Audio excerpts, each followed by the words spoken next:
California is the largest in population, but which state is the largest in area? Texas? No, another state is even bigger than Texas, Alaska.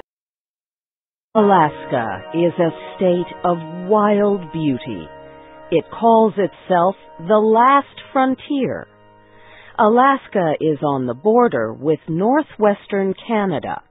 So far north, part of it is within the Arctic Circle. It has 1.5 million square kilometers of territory. It has forests to hike, mountains to climb, and waters to sail or fish. Alaska is known for its salmon, crab, and other seafood. The travel season in Alaska is between May and September.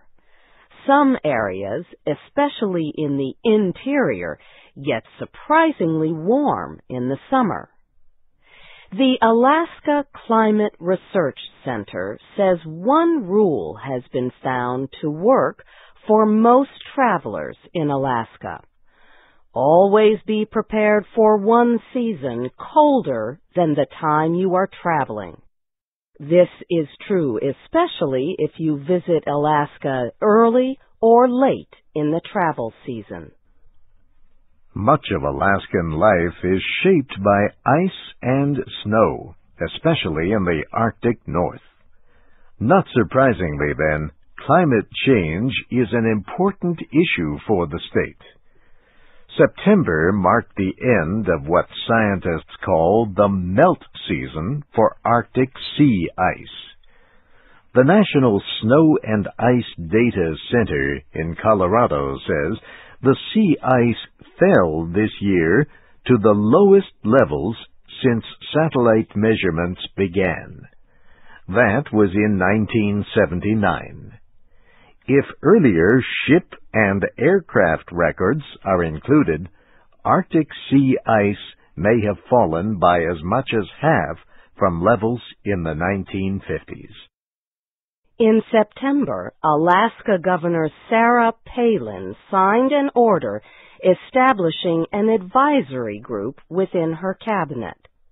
The Climate Change Subcabinet will prepare a plan for dealing with the expected effects of global warming. In a statement, the governor said many scientists note that Alaska's climate is changing. She said Alaskans are already seeing effects like coastal erosion, melting ice, and record forest fires. The cabinet group will also look at ways to develop and expand programs for renewable energy from wind and other sources. In addition, the governor is seeking a natural gas pipeline that she says would help the nation by providing clean energy. Native groups have lived for thousands of years in Alaska. In the 1700s, Russia took control of the territory.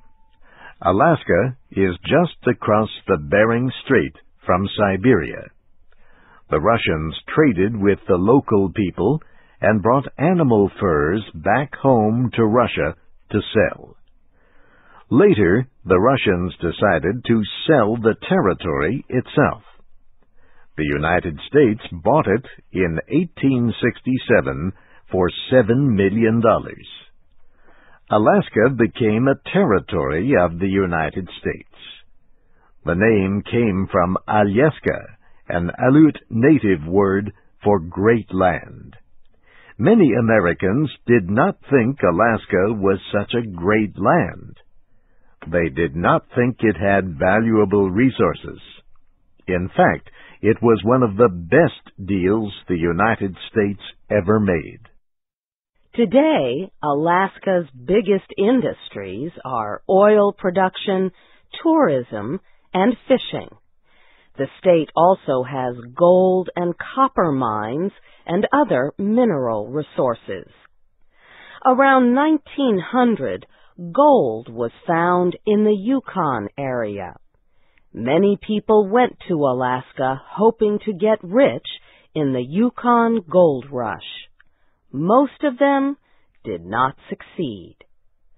Finally, in 1959, Alaska entered the Union as the 49th state, the 49th star on the American flag. Later that same year, Hawaii became the 50th. Alaska and Hawaii are the only states that are not physically connected to the others. Alaska has fewer people per square kilometer than any other state, but the population has been growing. The most recent estimate from the Census Bureau shows there were 670,000 people last year. Most Alaskans live in central and southern Alaska. The climate is more moderate compared to the north, and there is more daylight during winter. Alaska's largest city is Anchorage, with about 280,000 people. Fairbanks and Juneau, the capital, have about 30,000 each. The Alaska Native Heritage Center says Alaska natives represent about 16% of the state's population. The Heritage Center says 11 Native Alaskan cultures and 20 languages survive today. Sled dogs are an important part of the history of Alaska. For many, many winters, sleds pulled by dogs provided the only transportation across the frozen territory. Dog sled drivers are called mushers. The early ones in some cases even used wolves to pull their sleds. Mushers and their dogs carried mail, food, and other supplies to miners after the rivers were frozen and boat travel was blocked. Sometimes the sleds carried the miners' gold on the return trip. In 1925, heavy snows blocked all the roads into the city of Nome. A serious disease, diphtheria, was spreading among children there. The nearest medicine was in Anchorage. 20 dog sled teams took part in getting the medicine from Anchorage to Nome. They got it there in 5.5 days. Even as airplanes and snowmobiles came to replace dog sleds, that event has never been forgotten. In March of each year, the Iditarod Trail Sled Dog Race is held in Alaska. Organizers wanted to create an event that would preserve the memory of dog sleds. They chose a race over what had been the Iditarod Trail, one of the paths traveled by dog sleds. The race from Anchorage to Nome on the Bering Sea coast is more than 1,850 kilometers long. The first one took place in 1973. The mushers traveled from one rest area to another much the same way mushers did many years ago as they took supplies to the miners. But the modern sleds travel much faster. Alaska is a popular vacation place. One reason is its 8 national parks. The best known is Denali National Park. Denali is home to North America's highest mountain. Mount McKinley is over 6,000 meters high. Denali National Park also has rivers and large glaciers. Wildlife in the park includes wolves, moose, and grizzly bears. There are hotels in the park, but some visitors like to set up tents and sleep outdoors. Most visitors come in the summer months. During winter, The road into the park is closed except for visitors using skis, snowshoes, or dog sleds. Tourists in Alaska do not have to go camping to see glaciers.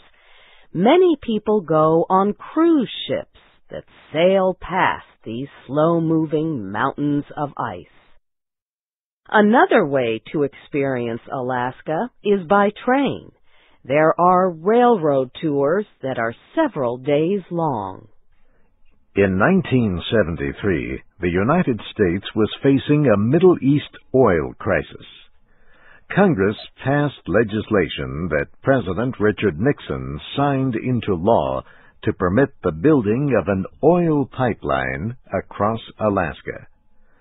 The Trans-Alaska Pipeline is almost 1,300 kilometers long. It extends from the oil fields of Alaska's North Slope to the port of Valdez. Oil brings money for Alaska, but also risks. Almost 20 years ago, Alaska experienced an environmental disaster that killed fish, birds, seals, and other animals. In 1989, the tanker ship Exxon Valdez tore open on underwater rocks and created a huge oil spill along the coast. The cleanup took a long time and led Congress to pass legislation to try to reduce the danger of oil pollution. Today, environmental groups are fighting calls to open protected areas of the Arctic National Wildlife Refuge in Alaska to oil drilling. Drilling supporters say the oil is needed to reduce America's dependence on foreign oil. Opponents say it would defeat the purpose of a wildlife refuge. One thing cannot be disputed. Alaska's biggest industries, oil, tourism, and fishing, all depend on its natural resources.